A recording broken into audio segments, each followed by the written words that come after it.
Good morning students. Chemistry की class में आप सभी का स्वागत है। हमारी बुक चल रही है hetero chemistry MSc final year chemistry की, और इसके अंदर टॉपिक चल रहा है, मेजर टॉपिक है हमारा 6 मेंबर एरोमेटिक हेटेरोसाइक्लिक कंपाउंड।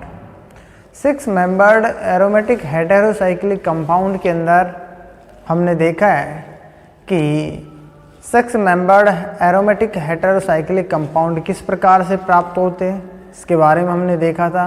उसके बाद में देखा था जो इसका एक एग्जाम्पल लिया था पिरीडीन या फिर एजीन।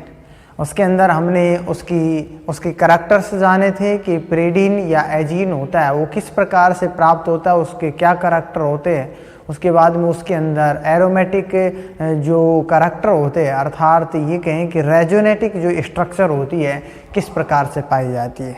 उसके बाद में हमने देखा कि पिरीडीन और जो बेंजीन है उसके अंदर अंतर देखा था कि दोनों के अंदर क्या क्या अंतर पाया जाता है। उसके बाद में हमने देखा है कि इसके अंदर बॉन्डिंग और इसकी जो स्ट्रक्चर होती है, स्ट्रक्चर एंड बॉन्डिंग के बारे में डिस्कस किया था, और इसकी स्ट्रक्चर भी बनाई थी हमने, बॉन्डिंग और स्ट्रक्चर भी। बॉन्डिंग स्ट्रक्चर की जब हमने इसकी देखा था तो उसके अंदर हमारे को रेजोनेटिक हाइब्रिड प्राप्त हुआ था, ठीक है। उसके बाद में हमने इससे आगे जो इसके जो थ्योरेटिकल पोर्शन है उसकी बात की थी, ठीक है। उसके बाद में हमने देखा था कि ये जो पिरीडीन या एजीन होती है न्यूक्लियोफिलिक सब्स्टिट्यूशन रिएक्शन के साथ साथ इलेक्ट्रोफिलिक सब्स्टिट्यूशन रिएक्शन भी दर्शाती है। दो अलग अलग पोजीशन पे हमने बात की थी इसके अंदर कि ये जो 3 और 5 पोजीशन होती है वहाँ से तो ये इलेक्ट्रोफिलिक सब्स्टिट्यूशन रिएक्शन दर्शाती है जो पिरीडीन या फिर एजीन होती है जो, और 2, 4 और 6 पोजीशन होती है। 2, 4, 6 पोजीशन से ये न्यूक्लियोफिलिक सब्स्टिट्यूशन रिएक्शन दर्शाती है, ठीक है। तो इसके बारे में हमने देखा था कि ये जो पिरीडीन होती है वो इसके करैक्टर क्या होते हैं, न्यूक्लियोफिलिक और इलेक्ट्रोफिलिक सब्स्टिट्यूशन रिएक्शन किस प्रकार से दर्शाती है।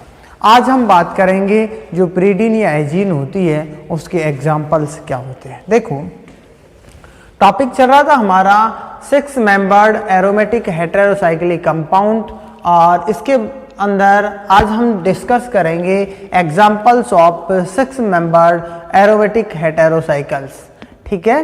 6 मेंबर्ड हेटेरोसाइकल्स या 6 मेंबर्ड एरोमेटिक हेटेरोसाइकल्स। देखो इसके अंदर यदि हम एग्जाम्पल की बात करें तो 6 मेंबर्ड एरोमेटिक हेटेरोसाइकल्स के अंदर नंबर 1 एग्जाम्पल है हमारा, ये है पिरीडीन, ठीक है। इसके बारे में हम डिस्कस कर चुके थे, बहुत अच्छे से हमने इसका एक्सप्लेनेशन देखा है। उसके बाद में देखो यदि 1 और 4 पोजीशन के ऊपर यदि 2 नाइट्रोजन एटम उपस्थित होते हैं तो उसे हम कहते हैं पायरेजीन, ठीक है।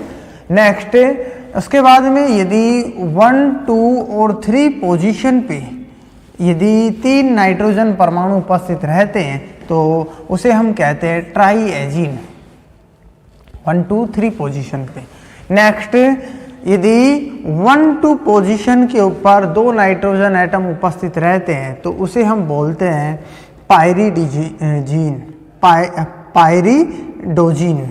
ठीक है। इसे हम पायरिडोजीन कहते हैं। ये 1, 2 पोजीशन पे 2 नाइट्रोजन परमाणु उपस्थित रहते हैं।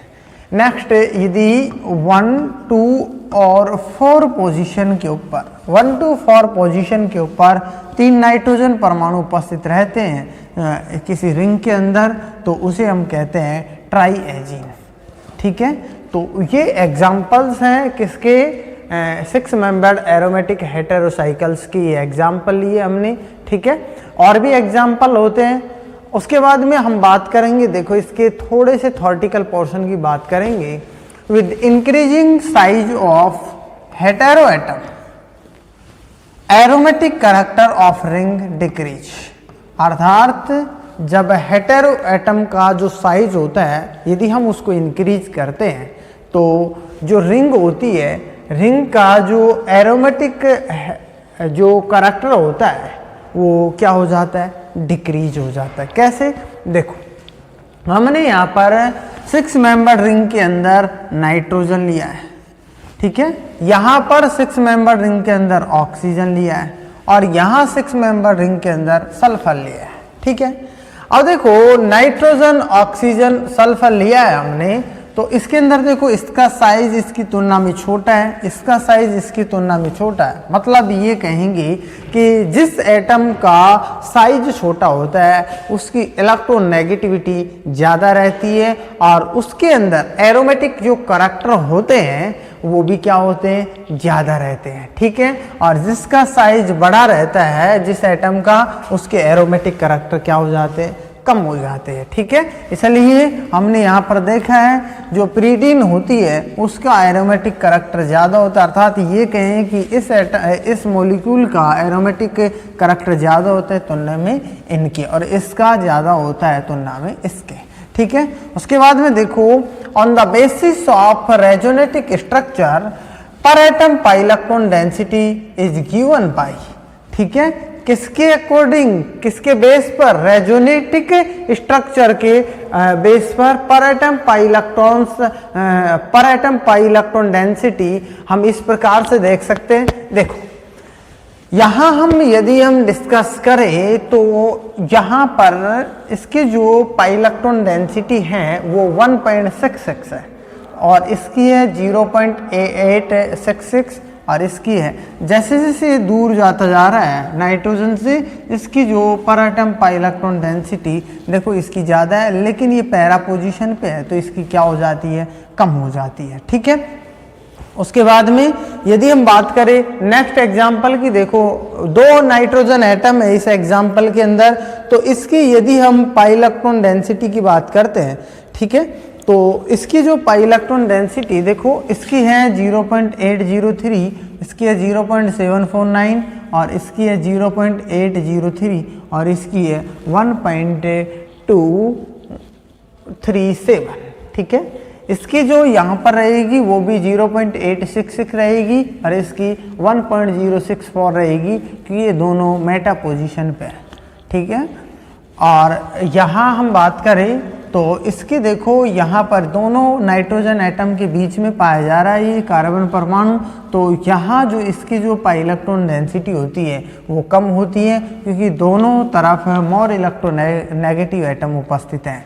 उसके बाद में ये और ये पोजीशन दोनों की सेम है, क्योंकि ये नाइट्रोजन परमाणु के फर्स्ट पोजीशन पे, ये भी फर्स्ट पोजीशन पे है, तो इसकी जो पाई इलेक्ट्रॉन डेंसिटी होती है वो 0.803 होती है और इसकी भी 0.803 होती है और इस एटम की 0.237 होती है। इस प्रकार से हम पाई इलेक्ट्रॉन डेंसिटी की बात कर सकते हैं। Next, with increasing number of hetero atom, number of hetero atom increase होते जाते हैं तो एरोमेटिसिटी ऑफ रिंग क्या हो जाती है, डिक्रीज हो जाती है, ठीक है।